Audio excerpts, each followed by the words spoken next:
Attention sports teams.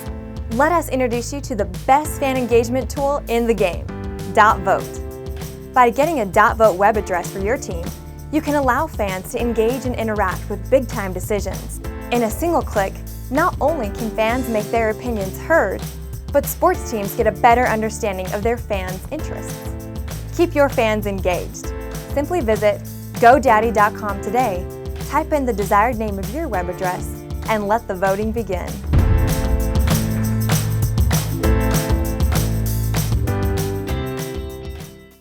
The NFL season is almost here. We look ahead with a blockbuster trade and 10 bold predictions. It's all right here on a fresh episode of Gordon Damer on Sports.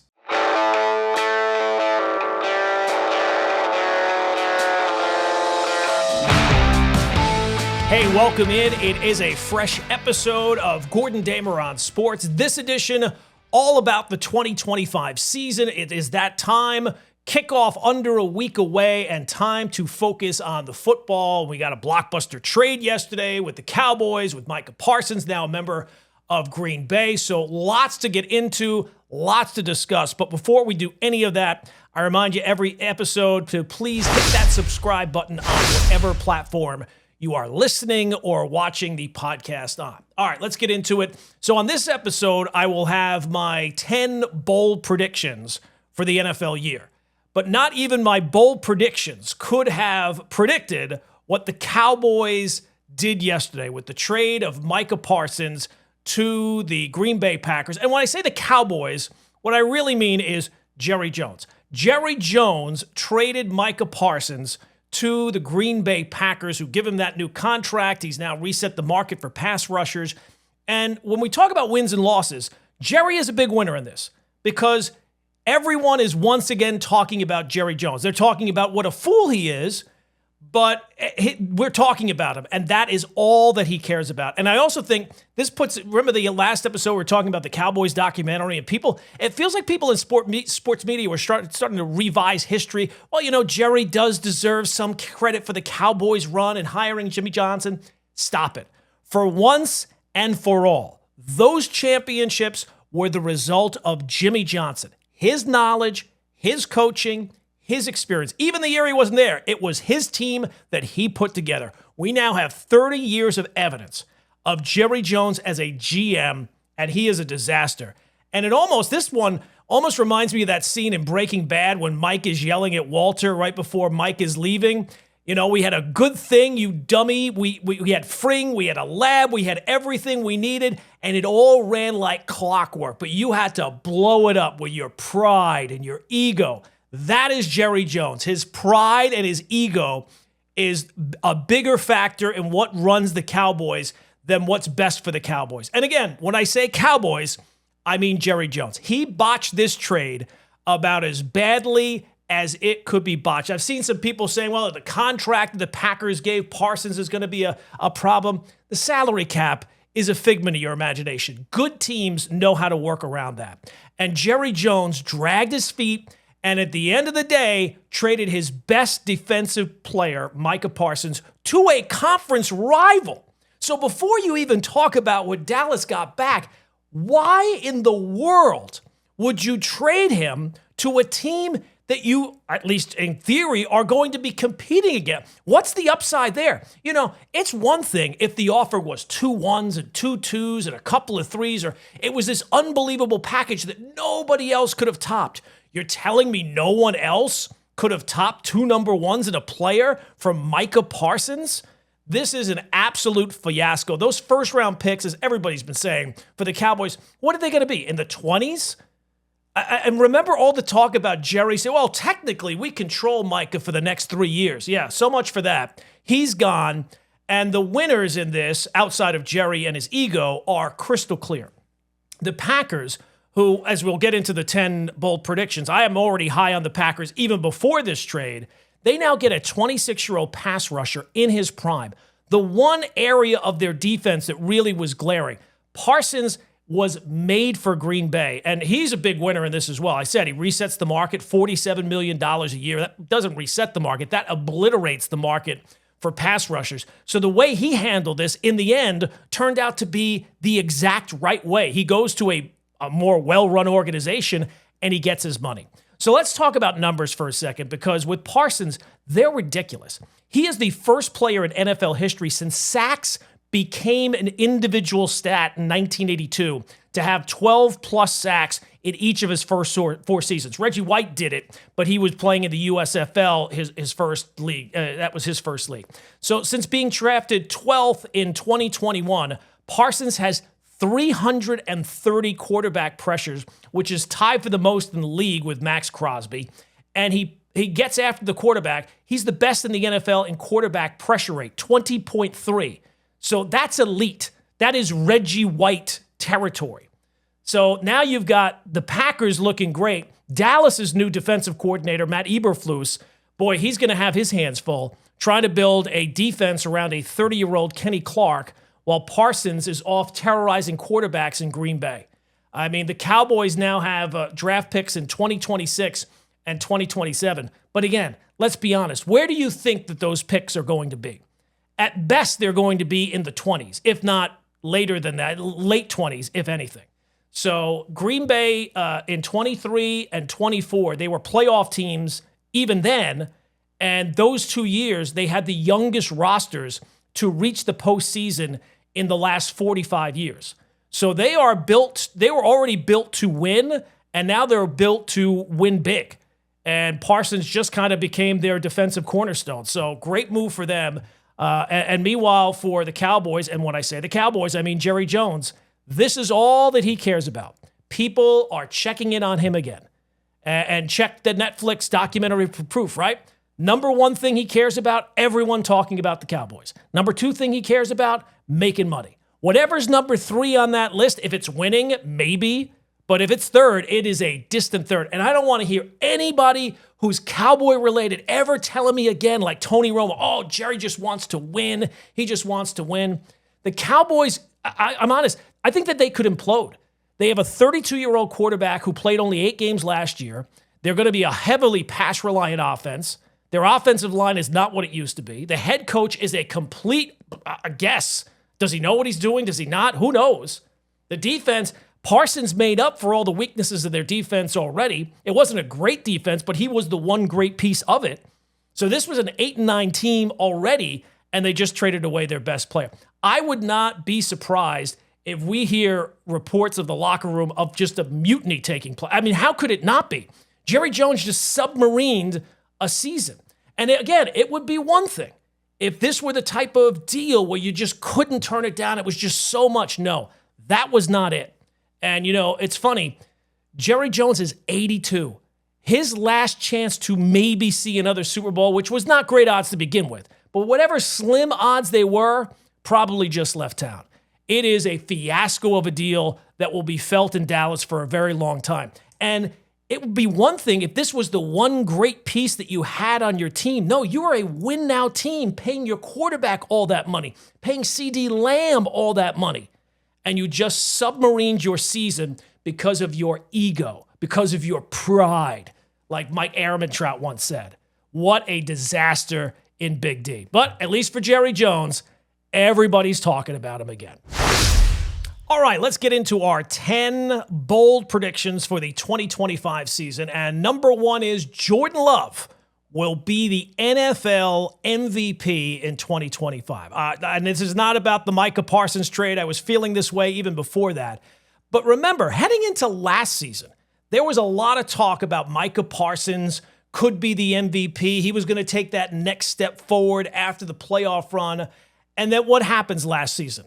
Opener, Love gets hurt, and all of a sudden, it just felt like all that talk kind of went up in smoke. Took him a little while to kind his footing, had a bit of an uneven season, so it didn't really happen for him last year. But a lot of times these things, just as soon as the train kind of leaves the station, that's when it's time to jump back on. Because with the big picture with the Packers, they had the youngest roster in the NFL last season, and even with all that youth, they still finished top 5 in defensive EPA, defensive efficiency, and that was year one in a brand new defensive system. So to me, that's a really good sign. That's laying the foundation for big moves. And the Packers are an organization, they're not one of these fly-by-night organizations. They have experienced real success. They know what they're doing. So when you look at what the Packers did this offseason, I think it's very interesting. What's the knock against the Packers, especially in the draft? They don't draft wide receivers in the first round. They go out and they draft Matthew Golden in the first round, a wide receiver who all the reports are absolutely glowing. And now it's not even a position of weakness. Like it felt like before the Packers had a deep group of receivers, but they didn't have that number one. They didn't have that ace like on a pitching staff. So it required everyone else to kind of pitch above their grade, right? A second starter has to be the ace. Everybody now can fall back in line if Golden is going to be that piece. And they've got Josh Jacobs. They've got one of the strongest offensive lines. And in terms of surrounding your quarterback with the weapons needed for success, Jordan Love has that. The other part that I really like about the Packers this year, and not just Love, the NFC North. Historically tough division last year. But 2025, it feels like there's a lot of change, right? The Bears have a new head coach, and we'll see if that's the answer for Caleb Williams. The Lions are starting over with two new coordinators, offense and defense. So I think that that's a major change, even though I do think that they have a really good roster, and I think they'll be fine. And then you have the Vikings with a new quarterback in J.J. McCarthy. So I think that that is going to be a transition year. And there's some major questions of how it will work out. I think it's a great situation for J.J. McCarthy, but the Packers are the one team that doesn't really have any major changes. And I think that they're the team in the NFC North that I like the most. And I think that for a lot of us, people will talk about the Lions, the Vikings, or this or that. I think the Packers are hiding in plain sight. Now, another thing about Love is if he were to take that leap, he's already shown that he has that type of MVP type level. Go back to the second half of 2023 when that conversation really started about 2024. Those final 8 games, he throws for over 2,000 yards, 18 touchdowns, 1 interception. He completed over 70% of his passes. He posted a quarterback rating of 112, and the Packers went 6-2 in those games. So that's pretty good for a first-year starter. And now as you're talking about now into year 3, that's a guy who could make the leap into the elite conversation. And when you go back to 2023, when he got his first shot at the postseason, he excelled. The first career playoff game, right? That one in Dallas where the Packers could just destroy the Cowboys. You can see it on that Netflix documentary. He had 272 yards, 3 touchdowns, no picks, 76% completion percentage. He basically had a perfect quarterback rating. So that when you do that in the playoffs, I think that you have that ability in you. And again, in terms of an organization, the Packers are a well-run organization. Now, look, no team is perfect. There are some question marks about the Packers here and there, and they do play in a very difficult division. But I think the major question was about them was, can they generate a consistent pass rush? And well, look at that. They just so happen to be able to go out and get one of the best young pass rushers, if not the best young pass rusher, in Micah Parsons. So the Packers, their win total in Vegas is 9.5, and to me, that feels low. Packers won 11 games last year. I mean, Matt LaFleur has proven he knows how to win. 4 of his 6 years, they've won double-digit games. His worst season was 8-9. So it's not like the guy has ever bottomed out. They never had, that clunker of a season where they win 5 games. So it just feels like Jordan Love, the Packers, everything has kind of come together even before the Parsons trade. Makes me feel real good about where Jordan Love is headed this year and in the future. Again, Packers know how to develop quarterbacks, and they've already paid Jordan Love. So they know what they're looking for, and they already see it in Jordan Love. And look, week 1, they opened with the Lions. And that's the same Lions team that beat them 3 times last year. So you talk about a chance to make a statement right away. Now, I don't think that the MVP conversation, I hope it doesn't start at that early because it's ridiculous. We're week 4 sometimes, we're talking about who the MVP is going to be.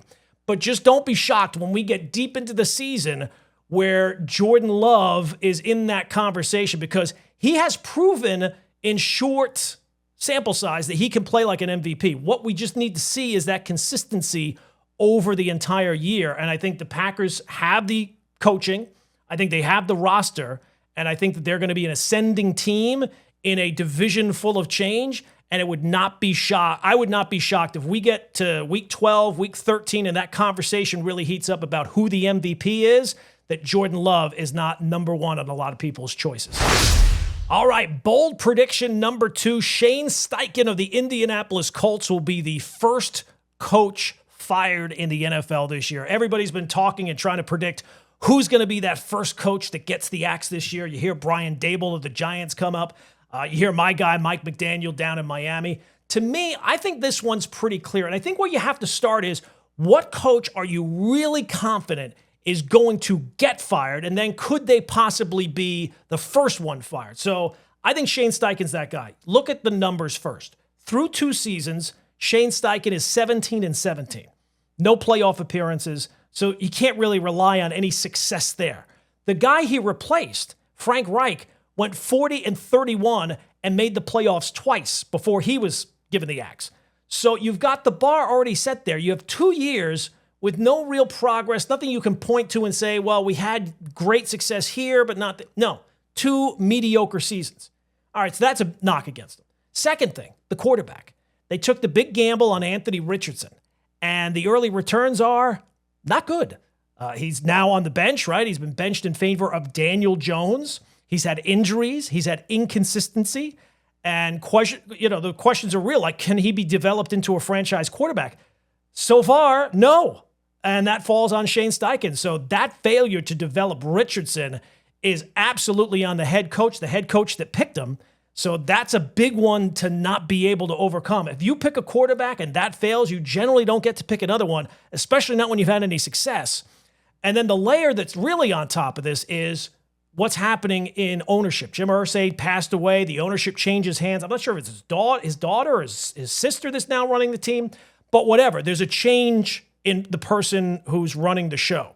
So does she want to put her stamp on the franchise? Because Shane Steichen isn't her coach.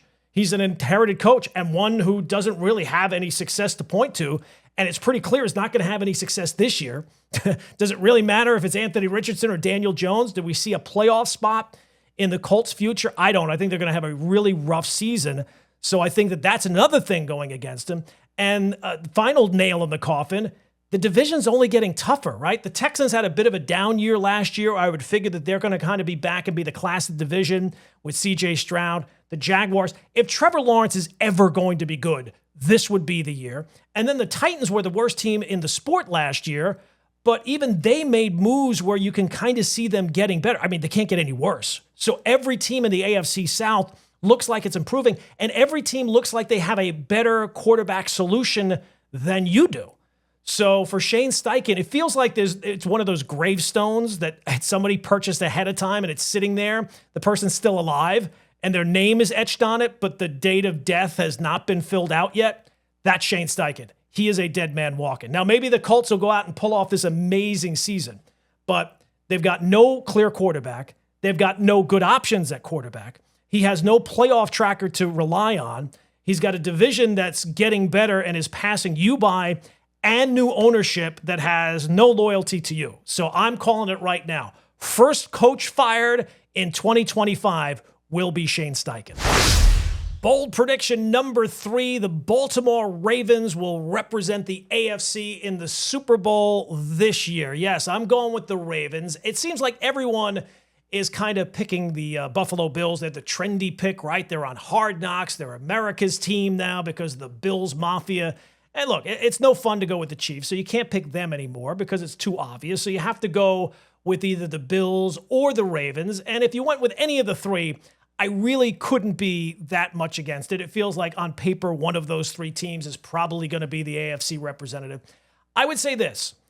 On paper, I think the best team in the AFC East is the Bills, clearly. So they're going to have a clear shot to win their division. And if you clean up in your division, chances are you're going to pick up an extra couple of wins that the Ravens won't be able to get because they're playing in a loaded AFC North. So I think that that's part of it. But my problem with the Bills, their success last year feels a lot more fragile than I think people would admit, or at least even know. Because last year, while they were very good, they also were incredibly fortunate. The team had 8 turnovers all season. that ties the all-time record set by the Saints in 2019. So you pair that with a plus 24 turnover margin, which is the best since the Patriots in 2012, and you realize just how thin that margin was. That number does not feel repeatable, right? Turnovers are random, and from year to year, they fluctuate quite a bit. So history kind of tells us you're probably not going to pull that off 2 years in a row. So I get it. Everybody is saying that this is the Bills' year because, how much they've been getting close. They've been getting. I think that they're missing just how much last year was kind of propped up on that turnover luck. So let's flip it. The Ravens, to me, the Ravens are a team that is actually built from soup to nuts to get through the AFC, right? You start with the coach. John Harbaugh's been there since 2018. He's won a Super Bowl. He's been there for 17 years. I have no reason to think that no matter how this season goes, he's still going to be there as their head coach. The Bills' head coach, on the other hand, was Sean McDermott. It feels like those questions are starting to pop up a little bit, right? Like they've changed offensive coordinator, they've changed players. If they don't get to a Super Bowl this year, what is the change going to be? It definitely feels like it could be the head coach. So I feel like there's a little uncertainty there. Plus, the Ravens, you take a look at what they've been able to do in terms of their roster on defense. They have 7 former first-round picks on their defense. 4 of them are under the age of 27. And that's the foundation of their defense. And that foundation's not going anywhere anytime soon. And then you take a look at the offense. It's not like they're loaded with age there. Now, Derrick Henry is not going to be around forever, but it feels like he definitely has another big season in him. And you know what? The Ravens do what they always do. They kind of reload on. It feels like they never fall off a cliff. They never had a disastrous season. And while the Bills, it feels like their success is all tied to Josh Allen's greatness. And he is incredible. The Ravens, to me, feel like a more complete roster. So if Josh Allen isn't his MVP self, or if he were ever to get hurt, Buffalo is absolutely screwed. Now, if Lamar Jackson were to get hurt or not be his MVP type self, the Ravens would take a hit. But based on how complete their team is, and how strong their defense is and their offensive line, I think I have more confidence that they could survive any little blips. So I think that that's another reason why I have confidence in Baltimore. And then, of course, the Bills and Ravens play each other week 1 on Sunday night, which is absolutely fascinating. It gives you a measuring stick right out of the gate of, just how these teams line up at the beginning of the season.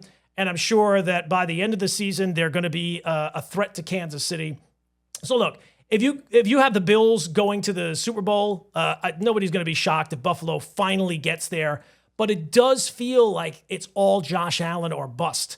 The Ravens, it feels to me like they're a more balanced product. They've got stability. They've got a built-out defense, a built-out offense. They reload every year. And a quarterback who is all-world, who is still in his prime. And I get it. Lamar has been brutal in the playoffs. You'll hear that a lot until he finally wins a big game. You can't trust him in a big game. Just be careful. He is such an elite talent. You heard a lot of the same things about Peyton Manning at one time. Now, I'm not going to tell you that Lamar Jackson is Peyton Manning, but I think that this is finally the year Lamar breaks through.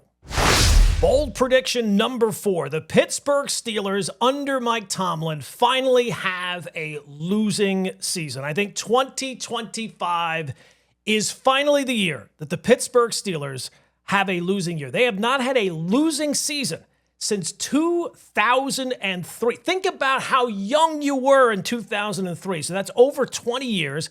Mike Tomlin has never, not once, finished under 500 as a head coach. So that is incredible in its own right. Now, it's not the goal, right? When you're the Pittsburgh Steelers, the goal is to win Super Bowls, but at least you have not bottomed out, I guess. But I think that this is finally the year that streak is going to come to an end and that they will finally finish with a losing record. And hey, look, here's the thing.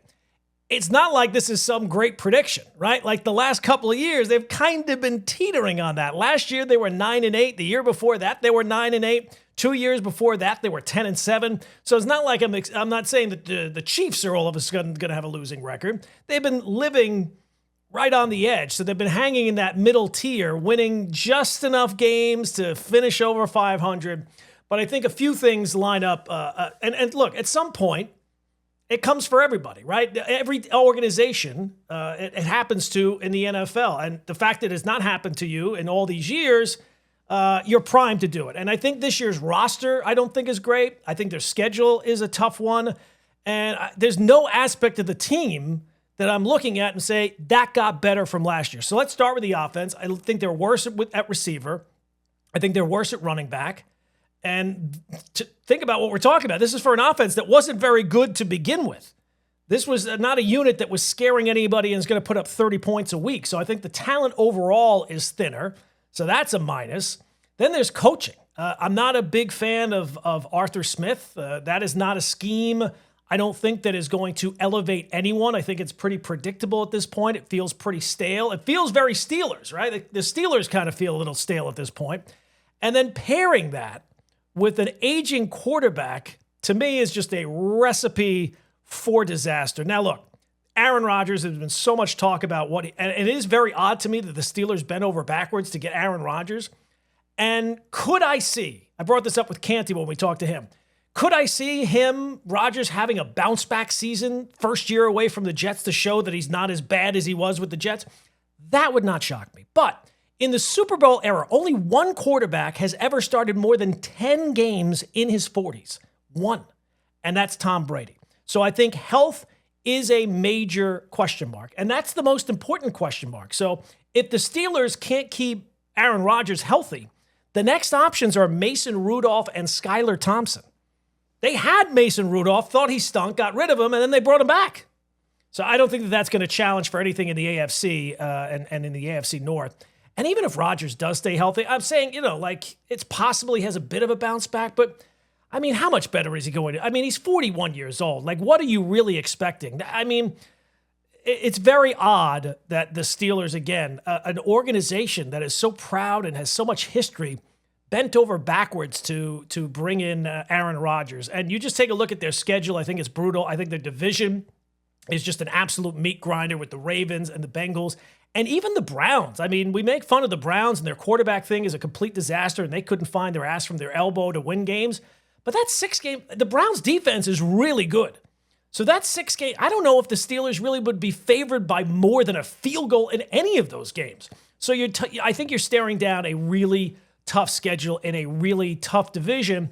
And the roster, it just doesn't feel like it's gotten upgraded. DK Metcalf, the first year with a new team and a new quarterback, the health questions, the age questions.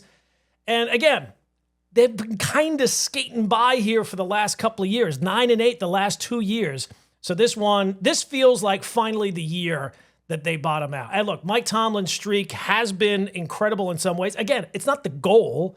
The goal is to win Super Bowls. If he did this in Miami or in Carolina, it would be more credited. With the Steelers, there's bigger fish to fry. But I think that this is finally the year the Steelers finish under 500, and I would not be surprised if this is Mike Tomlin's final year in Pittsburgh.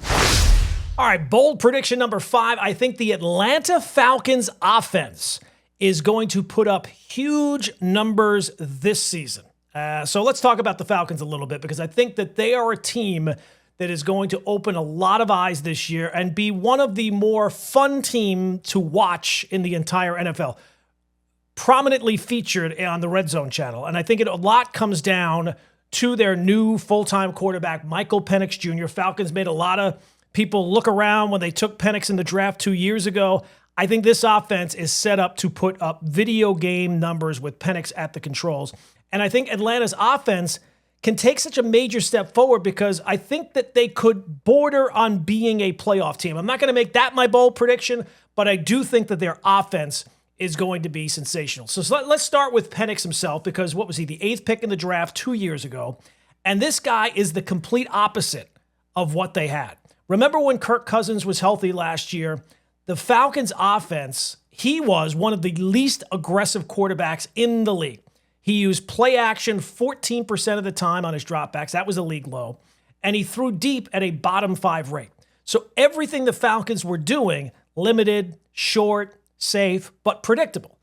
Penix, if you've seen him, if you watched him in college, if you watched him a little bit last year, everything's open on the playbook. He's got a natural arm, he has decisiveness, and he is not afraid to let it rip downfield. So last year, I think his debut was against the Giants, And if you watch that game, the numbers themselves would not have blown you away.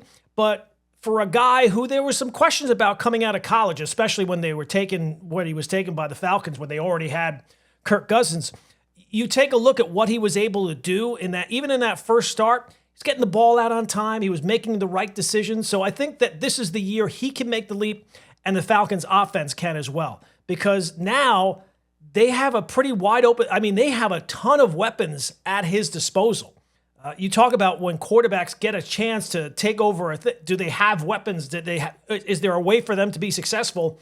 The Falcons have no shortage of weapons. They got Drake London, who is one of the top receivers in the league. They have Bijan Robinson and his versatility. I think he's going to be catching it and running it. So I think that he's going to have a monster season. And I think it's not out of the realm of possibility that even Kyle Pitts could be heard from. This might be the final chance, but I think he could actually be a major part. And to be honest, I think one of the reasons why they have to be good on offense is because their defense is going to be a disaster. So we already talked about coaches, losing jobs. If for whatever reason the offense is not working, is not putting up huge numbers, Atlanta is going to be a place that's looking in the head coach market because whoever comes in, they might not be a Michael Penix fan. So there's tons of pressure on everybody on the NFL. I always laugh at these articles. Who's under the most pressure? Everyone. It's the NFL.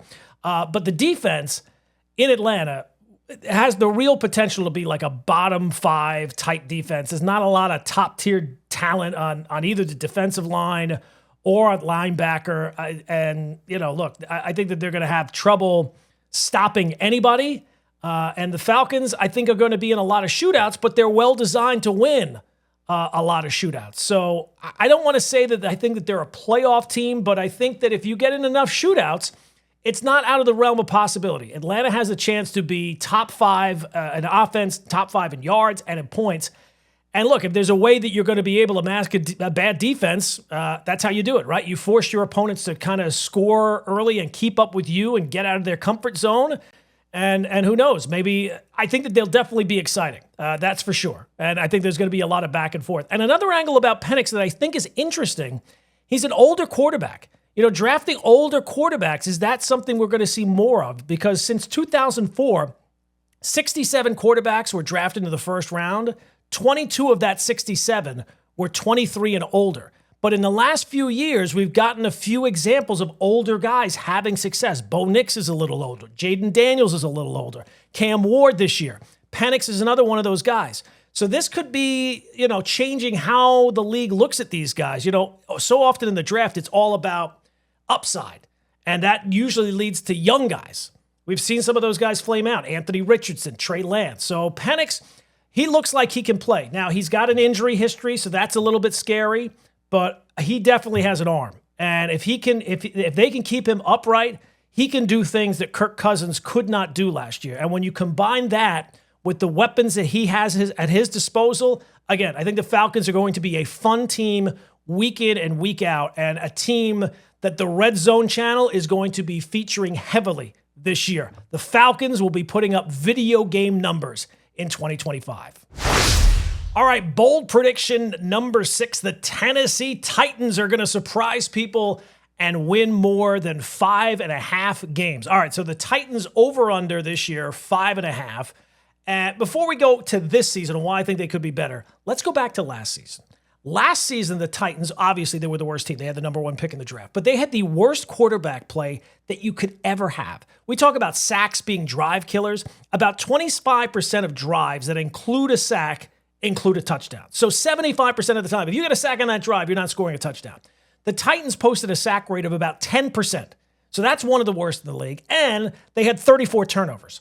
So in terms of quarterback play, that is a level of self-destruction that you just cannot withstand. So with Cam Ward taking over, all he has to do is just not be awful, and that will be a massive upgrade. He does not have to be Patrick Mahomes right away.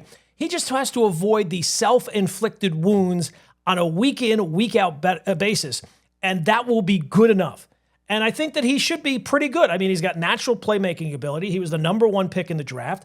I think that they're going to have a legitimate offensive line. So I think that they have some weapons that could at least allow him to be competent walking in.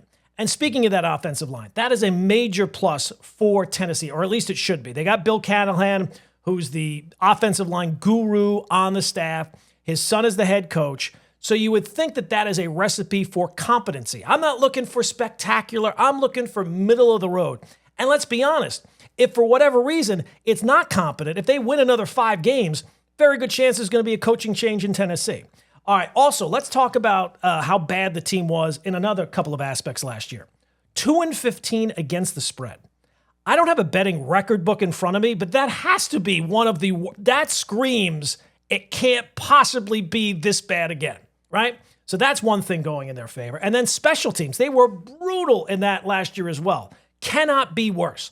So they made wholesale changes there. I think they have a new kicker, new punter, everything. And their defense last year was kind of middle of the road, not great, not terrible either. So just kind of added up. Better quarterback play, stabilized offensive line, average defense, some improvement in special teams. I think combine that with the fact that you take a look at their division, not exactly loaded. I think the Texans are good. Jags should be good, but we've said that 1,000 times. And the Colts are an absolute mess. So I think that they could be able to win some games and be a fun team themselves. Last year was rock bottom. I think this year, winning 5, I think they're going to win more than 5. I think it's going to be more like 7 or 8, and that will be a massive improvement from where Tennessee was last year. Bold prediction number 7, Mike McDaniel is going to get fired, even though he really does not deserve it. So we talk about non-serious organizations. If you look that up in the dictionary, the Miami Dolphins would show up. What's going to go down in Miami is as predictable as it comes, and it's embarrassing as a fan of the team. The Dolphins are almost certainly going to be bad in 2025. Now, I don't think that they'll be 3-win bad. That would actually be a good thing. But I know this because you can tell when the Dolphins are going to be bad. When everybody is saying it's going to be good, it's actually going to be worse. But when they're predicting doom and gloom, it's also going to be worse. Everything is if it's going to happen, it's going to be bad. And the Dolphins do this every 3 or 4 years. So let's start the conversation with the quarterback, Tua Tagovailoa. And let's be honest, Tua is a hard sneeze away from retirement. You cannot bank your future on a quarterback as fragile as he is. And yet Miami has doubled down on him at every single turn. And what happens this year when it goes south and Tua gets hurt again, or who knows? I mean, retirement is on the table the next time he gets hit hard. And it's not like they have a great list of options. The offensive line is bad. Secondary's got nobody. The guy who's going to end up taking the fall is Mike McDaniel. And it shouldn't be Mike McDaniel, but it's going to be. He should not be fired because he's done exactly what he was brought in to do, and that is maximize the abilities of the quarterback, the owner, and the GM handpicked. That is why he got the job, to build up Tua as well as he could and to maximize his talents. Could anyone have done more for this guy in the NFL? Seriously, I ask you, would anyone who had other options taken on this responsibility and gotten more out of Tua than what Mike McDaniel has? I mean, he's shown innovation, creativity, and enough results that when Tua has been actually healthy, that he is a head coach that is actually worth investing in. But look, this is Miami. It's a non-serious franchise. Their last coach to coach 5 full seasons was Don Shula. That was 1995. Every 3 or 4 years, it is the same cycle. They hit the reset button, they fire the coach, they pretend, oh no, we fixed the problems, and they wonder why the results never change. So if they really wanted to find someone to blame, someone correct to blame, you can start with the owner. Since Stephen Ross has owned the team, the dude has been an absolute bobo, constantly looking for shortcuts, constantly falling for the next shiny item. The dude is 85 years old. And the only good news for Dolphin fans is he can't live forever. But until he's gone, the team is stuck in neutral. There have been 4 popes since the Dolphins' last playoff win. There'll be 5 if Stephen Ross continues to draw breath. The GM, Chris Greer, he has been there since 2016. How he has convinced the Bobo owner that he's doing a good job, there's 0 playoff wins. They've really never come close. And yet he is still making decisions. How is that humanly possible? The guy has been there since 2016. So instead of accountability at the top, they'll point the finger at McDaniel. They'll run him out of town, even though he doesn't really deserve it. Now, look, is he a great head coach? I don't know. but he's a better head coach than they've had in a very long time. He's had winning seasons. And the chances that those two, the owner and the GM, find a coach that's better than him, very, very slow. Very, very slim odds. To show you how inept the front office is, they have a bad offensive line, and they have a quarterback who's always hurt, right? Tua, if you had to bet a quarterback who's going to miss games this year, Tua Tagovailoa would be number one on the list. So who did they go out and get as a backup? Zach Wilson. They spent $6 million on a guy who cannot play, who is already proven cannot play. That's the plan. That's plan B. Unbelievable. So the truth in Miami is they don't have a coaching problem. They have an ownership and a front office problem. They are not a serious organization. They're not serious about winning Super Bowls or playoff games or any of that. So until that changes, firing Mike McDaniel is just rearranging the deck chairs on the Titanic and will not change a thing. And in 3 or 4 years, after they fire McDaniel, they'll be firing the next guy. All right, bold prediction number 8. Sam Darnold will be seeing ghosts once again. So Sam Darnold, fresh off an unbelievable season with the Minnesota Vikings, set to be the franchise quarterback of the Seattle Seahawks, cashed in this offseason with a 3-year contract for $100 million. I feel safe saying I don't think that contract's going to age well. Let me ask you this. If you had a guy who was a top 3 pick in the draft, and for 6 seasons, he was mediocre at best. And then suddenly, in the perfect situation, perfect setup, elite offensive mind calling the plays, a dominant offensive line in front of him, 3 terrific pass catchers, including perhaps the best wide receiver in the entire sport. And then that guy went out and put together a career year where he threw for 35 touchdowns. Think about that for a second. 1 year. 35 touchdowns, which I believe is better than a 50% increase. It is an entire career total before that. If I told you that happened, but even then, in that incredible, unbelievable season, the cracks still showed down the stretch and the season collapsed and he started looking a whole lot more like the old guy who was bouncing around the league from team to team. The guy who made bad reads and forced throws and struggled the minute things were not perfect around him. And now he doesn't have that same perfect infrastructure, right? Doesn't have Kevin O'Connell calling the plays. Doesn't have a great offensive line like Minnesota's, keeping him clean. He has some weapons. I'm not going to tell you that Seattle doesn't, but he doesn't have a trio of weapons that looks as good as as the Minnesota weapons, especially not Justin Jefferson, which means the most likely outcome, I think, is that guy comes crashing back to earth. Now, look, maybe I'll be wrong. Maybe last year was the perfect reset, but I find it hard to believe. He got $100 million for Sam Darnold for most of his career, for all of his career. Outside of last year, looked like a backup level starter. And somehow, look, God bless him, cashed in on that outlier season.